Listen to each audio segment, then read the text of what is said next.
We had a unique opportunity as a board not long ago to get a presentation from the staff. That's who are in front of you now. And we were blown away because so many of us on the board knew a lot about the mission, but we didn't really necessarily know a lot about what happens day to day, minute by minute on the front line. And that's who's in front of us now. Haley Mulder and Drayson Biker are from Triage. Demasio Lopez and Shelby Sikta from TRAX. You'll hear from Terrell Craig from Workforce Development and from Matt Naylor, who is with Case Management. Let's start with you, Haley and Drayson. What does triage mean and look like at Mel Trotter Ministries? Hello, my name is Drayson, and I'm a triage specialist, and I've been there for just over 2 years now. And what does triage mean? The simple definition is its initial assessment to determine a person's need. While that is our immediate concern, ultimately as part of the triage team, it's the initial relationship. What does triage look like? It looks like developing relationships with guests. When they come to Mel Trotter Ministries, our goal is to reflect the love of Christ, meet them where they're at, and just continue building that. When we're meeting new people, we recognize that often, if it's not the worst day of their life, it may be one of the worst. And so when we are completing a person's triage with them, we're trying to ask them what brought them to Mel Trotter, listen to their story, and we aspire to make them feel welcome and seen, no matter how they show up. Because we've learned that how you make somebody feel matters and can restore their sense of hope. And when somebody rediscovers that, dramatic transformation can happen. So we introduce them to Mel Trotter. We try to serve as their compass, help them navigate resources like housing assessments, Social Security. We'll look up addresses and phone numbers, print off directions, and then we help them with daily bed assignments. Also, sometimes if somebody's coming from jail, or maybe somebody just was beat up and had everything stolen from them, or maybe they're starting a new job, those are all situations where somebody needs a new set of clothing. So we'll try and connect them with that to make sure that if they're going to a new job, they're going to feel okay. If they had everything taken from them, they know they can get a little bit more. Also, we're their mailman. We will get mail every day, and every day people come to us for mail. And it's always exciting to be able to give somebody a new bank card, or maybe their vital docs came in, or maybe they finally got a letter from a family member that they haven't talked to for a while. We also discuss goals and trying to connect them with opportunities. And we connect them with TRAX and case managers, which you're going to hear more about here shortly. So we have a lot of room to celebrate successes, like when people get a new job, have a family connection, or sometimes birthdays. We see a lot of people's dates of birth. And so sometimes it's a little early, sometimes it's a little late, sometimes it's the day of, but often it's the first time somebody said happy birthday to them. And I've said it, and I've had grown men get kind of teary because, like, my kids didn't even wish happy birthday to me. So it's nice to be able to see that and try and extend that to somebody. So yeah, it's an honor, a responsibility, and blessing. And it is work that tests my faith weekly, but helps me grow deeper in relationship with God daily. Haley, how about an impactful story you could share with us? Hi, everyone. My name's Haley. I'm also a triage specialist at Mel Trotter. I've been with Mel Trotter for a little over 4 years, and about a year and a half ago, I transitioned from our advancement team to the frontline staff. And around that time, I met a guest for this case. We'll name him Charlie. And I want to tell you a little bit about him. To set the scene for you, Triage, our main desk, is in the day center. So we see everybody in every state, the highest of the highs and the lowest of the lows. I met Charlie at a particularly low point of his life. He would come into the mission intoxicated, sad, angry, all of the above. And one thing led to another, and Charlie wound himself up on a 24-hour no service from the mission. So he couldn't utilize Mel Trotter services for 24 hours. And I found him sitting on the front steps of Mel Trotter in tears. He was angry at himself. He was angry at the situation he had got himself in, and he just wanted to talk. So I sat down next to him, talked with him for a little bit, and he told me that he had the opportunity to go to rehab the next day. And I was like, Charlie, this is great. This is going to be the best thing for you. And he looked at me and he told me he didn't want to go. He said that his life wasn't worth it. He said that he was over the age of 50 and that there were so many people younger than him that would do so much better at rehab, and their lives would be so much more worth it at the end of it than his would be. And so I sat there with him and I kept talking to him, and we kept going through things, and I asked him one more time why he didn't want to go to rehab. And he told me that the real reason was because he was scared. He had never had a support system in his life, ever. So why would he want to leave the one he has now? No one ever cared if he came in at night for a bed or if he had eaten that day, but he had finally found someone who cared at Mel Trotter. Well, Charlie ended up going to rehab the next morning, and over the course of the next 3 months he was there, I sent him letters from the triage team just to encourage him. Like, you got this, we believe in you, you're doing great things, it's gonna be amazing. And then I never heard from him again until about a month ago, I was walking out of work and I saw Charlie sitting in our atrium. And I ran over to him, I screamed his name at the top of my lungs. And for a split second, I was a little bit discouraged because typically when we see our guests come back, it's not always on the best of terms. But he quickly reassured me that he was just visiting, that he now lives in a sober living community, and he's been sober for a little over a year. And we got the chance to talk a little bit, and he looked at me and he said, I will never understand why a young girl cared so much if I made it or not, but I am so thankful that you believed in me when I didn't believe in myself. And rarely on triage do we get the full circle moments. We get to plant seeds, but we never get to see the fruits of our labor. And so it was really cool to be able to get to see Charlie and how much he's grown and how full of life and hope he is now. Wow.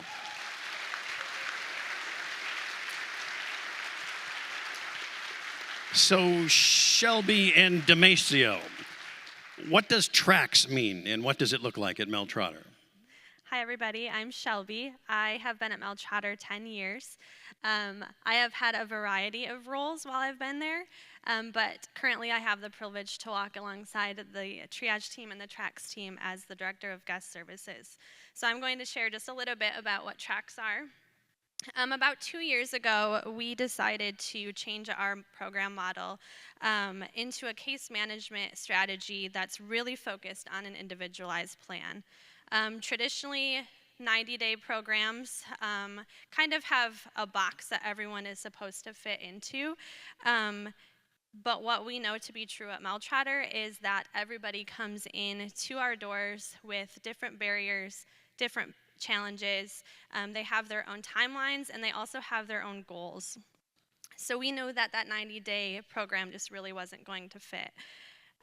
So we created TRAX. With that, we have the ability to be intentional about our action plans and really focus on the specific plans that each individual needs.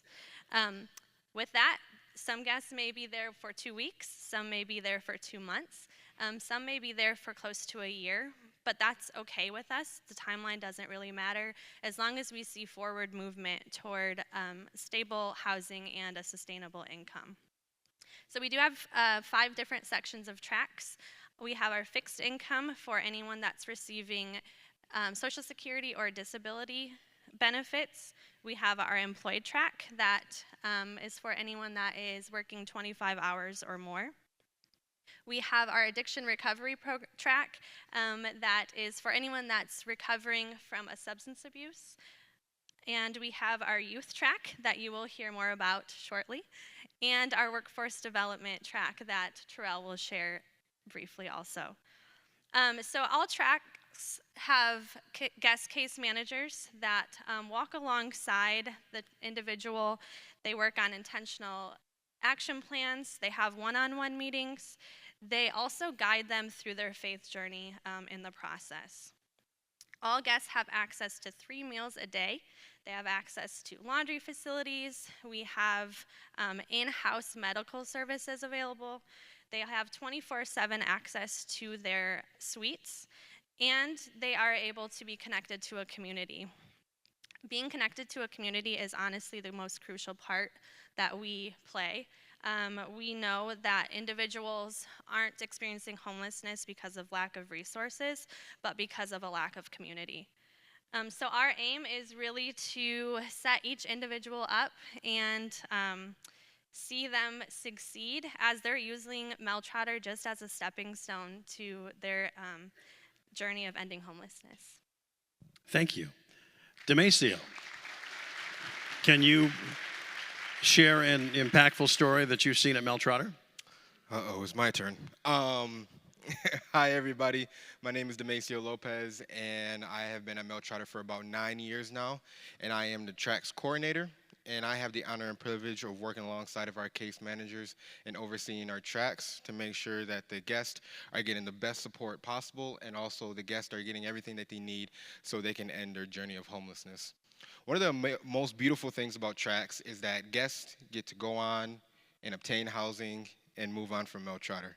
So one of the things that we're doing at Mel Trotter is making sure that all guests that accomplish that are acknowledged, celebrated, and supported. And one of the ways that we're doing that is through our graduation bags. And the graduation bags are actually over there right in that corner. One of the things about the graduation bags is making sure that the guests are celebrated, because when you hear graduation, you think of a celebration, right? So it's a beautiful thing to be able to do. And one of the things that we do is make sure that we have a certificate ready for them to really, so they can go back and be like, you know what, I've been through this very, very traumatic moment in my life, but I'm able to move on and move forward, and this is something that's saying that I accomplished that, and I have done that. They take a picture with whoever supported them, whoever has impacted them. It could be a triage specialist, it could be a case manager, it can be an intake specialist that's over at the mission. But you see the light and joy that comes into their face and being like, hey, you know what, I'm being seen, and also I'm be able to take a picture with the people that have impacted me the most. And after that, we give them a graduation bag, and a graduation bag consists of linen, toiletries, and a memento from Mel Trotter Ministries. I don't know about you, but when I left my home for the first time, the first thing I went to is the dollar store. And when you go to the dollar store, you got to get all the things that you need. But with this graduation bag, you get those little things that like you really don't think about when you're going through, you know, a very traumatic experience. You just focus on getting housing. You're not thinking about the toothpaste, the toothbrushes, the soap, all those things that accumulate money. So this is the thing for us to go on and actually give it to them so they're not worried about that going along the way. One of the things that has impacted me the most at Mel Trotter Ministries is that all the guests have a suite, and it's basically a place where they sleep, keep all their belongings, all those things. And one of the things that we do as case managers is we go in and we make sure that the suite is cleaned, organized, and all those things, because one of the things I always say is a cluttered place is a cluttered mind. So you wanna go and make sure that it's organized, because you don't want to come home to a mess. So I go into this guest room, and I see that it's just the stuff on the floor, the stuff on the beds, and I'm looking at them, I'm like, hey, you know what? You want to make sure this is clean and organized. These are the things that you have to do, and to make sure that it's like that. So I'm gonna give you some time to do that, and then by the time I come back, if you need help, just let me know. He looks me dead in my face, and he says, I think this is clean and organized. I don't know about you, but I had to take a step back, and I'm like, wait, what do you mean? He didn't say it with any ill intent. He didn't say it with like being upset. He genuinely thought that was clean and organized. So it was like a light bulb moment for me, where it was like, okay, you are going through survival mode every single day when you're homeless, and you forget probably the little things to do, like keep your place clean and organized. So it was a very humbling experience for me. So now it's like, okay, now I'm walking him through what clean and organized looks like. And then after that, you totally saw a different person out of him. You saw him, have everything clean. He actually come up to me, like, did you check my suite yet? It's clean. I promise it's clean. Can you go check it real quick? And it was just a light for me to see that with him, and then also to see that with all the other guests that come along the way as well. So yeah, that impacted me the most, and it's definitely something that's humbling every single time I go into the mission. Thank you. Terrell. Terrell, what does workforce development look like at Mel Trotter? Hi, my name is Terrell Craig. I've been at Mel Trotter for 3 years. Workforce development is a program to get the guests back into the workforce. You know, sometimes they just scared to get back to work, being homeless.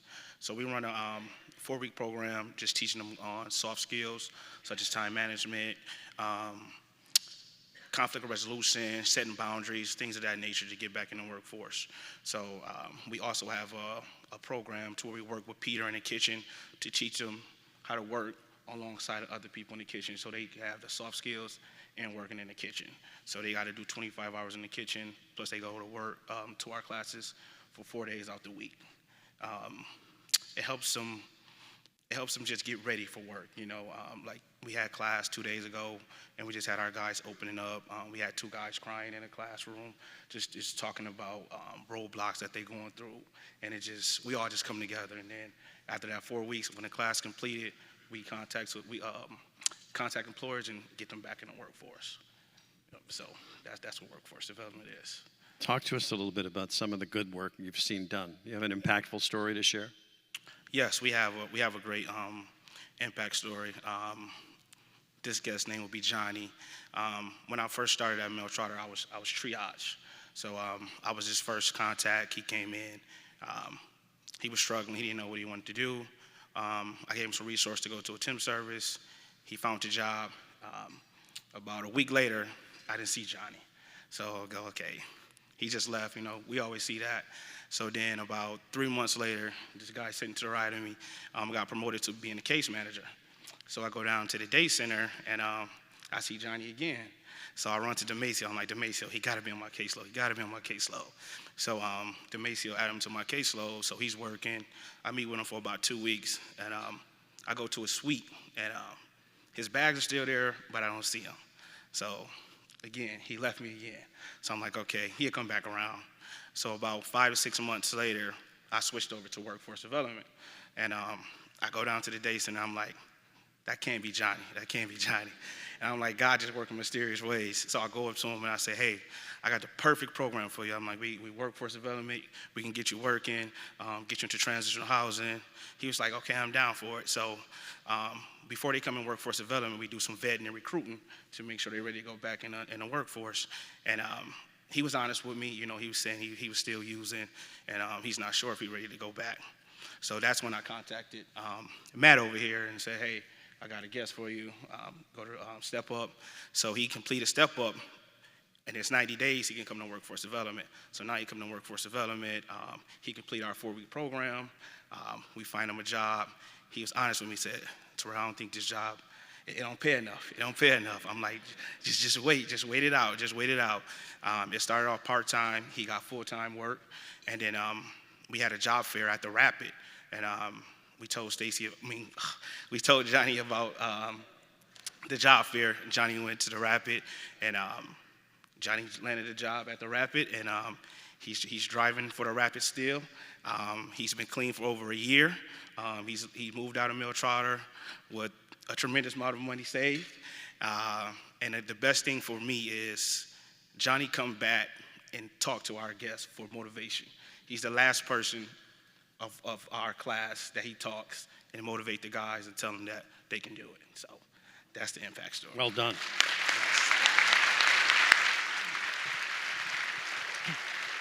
Matt, from your unique perspective, what does securing housing mean? Securing housing for kids, too, at Mel Trotter Ministries.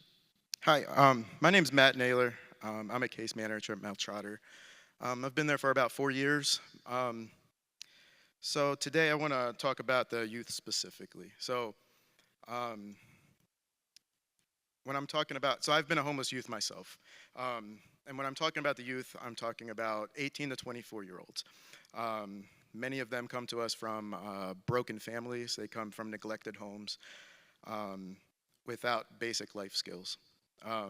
It's really hard to try to find someone permanent housing if they haven't grasped the skills needed to live independently. Many of them need their GED. They need to learn to properly take care of their hygiene, how to wash clothes, how to apply for a job, how to make a resume. Many of them have never had a bank account before. So those are all barriers that we have to take care of. And it's tough to do that in such a short period of time. Anywhere from 3 to 9 months is usually what we aim for. And trying to train basically a child to become a responsible adult in that period of time can be really tough. But we do it as a family. We all kind of take care of the youth as a family. So it's not a one-man job. Everybody up here all helps. And we help build up our youth.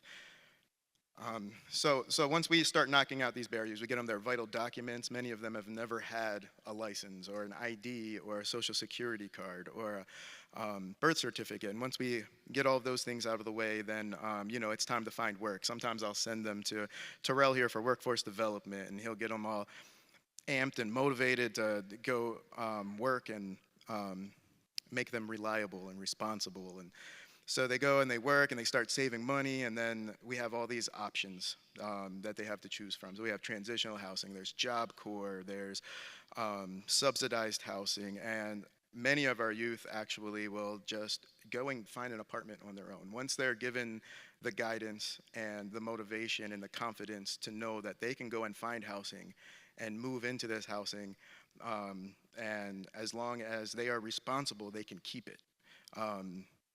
That's what they like to do. So I want to share a story about a youth one of the first youth that I worked with. I was about 3 months into the job at Mel Trotter, and we're going to call him Clark. So Clark was dropped off on his 19th birthday. Clark is autistic and has extreme behavioral outbursts. He was dropped off on his 19th birthday by his foster parents on the same day that they stopped receiving funding to take care of him. Now, he is in a new place with a whole bunch of new people, and I'm here telling him, we're your new family now. We're going to take care of you. He didn't like that at first. We grew on him. We worked on many things during his 9 months that he was with us. We worked on his behavioral outbursts. We got him a primary care physician. We made sure that he made his regular visits. I put out a lot of fires, almost a daily basis. He was off getting into some kind of trouble, and they were calling me to come and cool things down. But he grew a lot. He couldn't keep a job, but I am here to tell you guys that we found an assisted living home for him, and he's been there for 3 years, and he now has a job that he has held the same job for 2 years, and he comes back and visits every once in a while, and it's so awesome to see how far he's come. Amazing.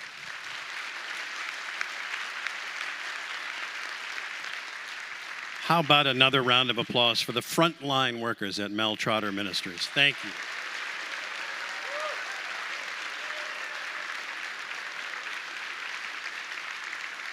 Now, please watch this video. Oh, wait a minute. Hold on.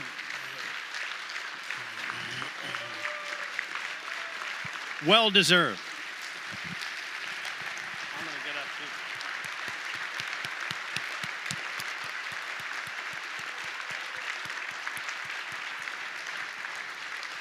too. Would you please pass that on to everybody else that you work with at Mel Trotter Ministries? Let them know what happened. These are tiny little stories that they see every day.